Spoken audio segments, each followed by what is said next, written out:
அடடே தர்மராஜா, பாப்பா என்ன ஒரு கோஷ்டியோட வந்திருக்கிற? திருட்டு நகையை விக்க வந்தியா இல்ல இங்கேயே திருட வந்தியா? என்ன சார் தமாஷ் பண்றீங்க? ஆமா, என்ன ஒண்ணு ரொம்ப நாளா இங்க காணோம். போலீஸ் கடுபிடி எங்க தொழில் பண்ணி விடுறாங்க. அதான்பா, உன் தம்பி உன்னை விட எவ்வளவு பெட்டர். டயர் திருடிக்கிட்டு இருந்தாவன் அந்த தொழிலை விட்டுட்டு மவுண்ட் ரோட்ல ஒரு கடையை ஓபன் பண்ணிருக்கான். ஆமா, அவன் பிசினஸ் எப்படி நடக்குது? 3 மாசம் ஜெயில இருக்கான்ல. ஏன் கடையை கடப்பார திறந்தோம்ல. ஐயோ, அவனை விட நீ எவ்வளவு தேவலாம் போல இருக்க. ஆமா, இப்ப என்ன கொண்டாந்து இருக்க? தாங்க சார் செயின். என்னப்பா செயின் ரொம்ப பழசா இருக்கு. ஏதாவது கழுவி கழுத்துல இருந்து அறுத்துக்கிட்டு வந்தியா? மத்தவங்க பொம்பளைங்களை எப்படி பாப்பாங்களோ எங்க பாப்பாங்களோ எனக்கு தெரியாது. ஆனா நான் மட்டும் பொம்பளையோட கழுத்தை தான் பாப்பேன். ஏன்பா ஒண்ணு கேட்கணும். நானும் 5 வருஷமா உன்னை பாக்குறேன். நீ என்னடான்னா இந்த மாதிரி அல்ப செயின், மூக்குத்தி, மோதிரம், குழந்தைங்க போட்டுக்கிற பில்ல இந்த மாதிரி சில்லற திருட்டாவே பண்ணிட்டு வரிய. இதை விட்டுட்டு பெரிய தங்க தாம்பாளம், கிண்ணம், ஏன் கோயிலுக்குள்ள நுழைஞ்சு தங்க விக்கிரகம் இந்த மாதிரி எதையாவது அடிச்சுக்கிட்டு வந்தேன்னா கணிசமா கிடைக்கும் இல்ல? கணிசமா 3 வருஷம் ஜெயில் தண்டனை கிடைக்கும். இப்பெல்லாம் கோயில்ல மெட்டல் டிடெக்டரை வச்சு சோதனை போடுறாங்க. தங்கப்பல் கட்டின கிளம்பி போனா மாட்டிட்டல்ல. சரி, இதுக்கு ஒரு 250 ரூபா வச்சுக்க.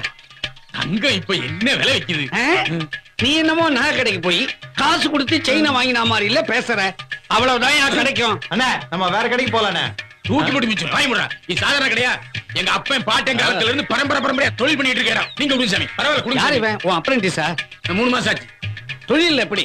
புஷ் திருவிழாவுக்கு போடா, நிறைய பொம்பளைங்க வருவாங்க. தங்கத்தை அள்ளிட்டு வானா தங்கம்னு ஒரு பொண்ணை தள்ளி விட்டான். அடப்பாவி, சொன்ன வெக்க கேடு. இவனை விட அவளுக்கு 10 வயசு ஜாஸ்தி. மொழிய பார்க்கும் போதே நினைச்சேன். சரிப்பா, ரொம்ப நாளா பழகிட்டோம். ஒரு 300 ரூபா வச்சுக்க. 400 ரூபாயா கூட்டி கொடுங்க. 400 ரூபா கொடுக்கலாம்பா. ஆனா சர்வீஸ் டாக்ஸ் 40 ரூபா போயிடுமே. பரவாயில்லையா? எடுத்துங்க. வணக்கம் சார். அன்னைக்கு இவன் தானே நம்மள விரட்டினா. வா தம்பி வா. நீங்க இங்கதான் இருக்கீங்களா? நான் உங்ககிட்ட கொஞ்சம் தனியா பேசணுமே. என்ன தனியா பேசணும்? ஒரு நிமிஷம் வாங்க, பேசிட்டு வந்துடலாம். டேய் வாடா, என்னதான் பேசுறேன்னு கேப்போம். என்ன சார், என்ன விஷயம்? அன்னைக்கு ஒரு பொண்ணோட நகையை அறுத்துட்டு போயிட்டாங்க. அப்ப நான் கூட வெட்டிட்டு போனேன். ஞாபகம் இருக்குங்களா? உங்களால எனக்கு ஒரு உதவி ஆகணும். நாங்க உங்களுக்கு உதவி செய்தா? என்ன சார் சொல்றீங்க? இந்த செயினை வச்சுக்கிட்டு அந்த பொண்ணோட செயினை எனக்கு திருப்பி கொடுத்துருங்களேன் ப்ளீஸ். புரியலையே. இந்த செயினை வச்சுக்கிட்டு அந்த செயினை கொடுத்துருங்களேன். தெரிஞ்சு போச்சு. என்ன போலீஸ்ல மாட்டி வைக்க திட்டம் போடுறீங்க. நான் ஏன் சார் உங்களை போலீஸ்ல மாட்டி வைக்கணும்? இந்த தொழிலை விட்டுட்டு மனசு மாறி வேற தொழில் செஞ்சீங்கன்னா நீங்களும் சந்தோஷமா இருப்பீங்க. ஒரு நிமிஷம் இருங்க, இப்ப வந்துடுறேன்.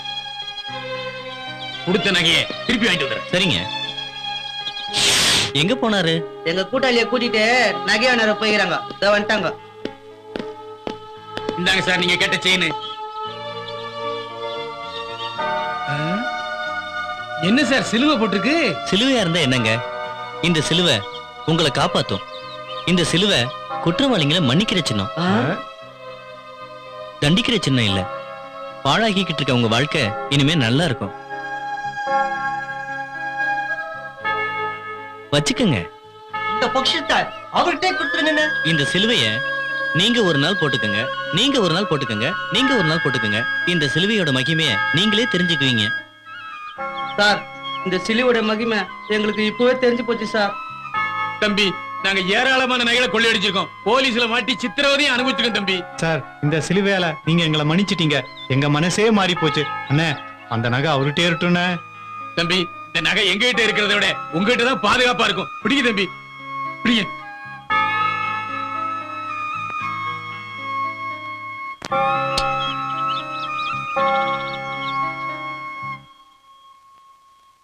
ரொம்ப நன்றிண்ணே. திருடனா இருந்த எங்களை திருத்திட்டீங்க தம்பி. ரொம்ப தேங்க்ஸ்ண்ணே. ரொம்ப நன்றி சார். தேங்க்ஸ்ண்ணே. நன்றி சார். வரேண்ணே. சரி சார். இனிமே உங்க வாழ்க்கை ரொம்ப பிரகாசமா இருக்குங்க.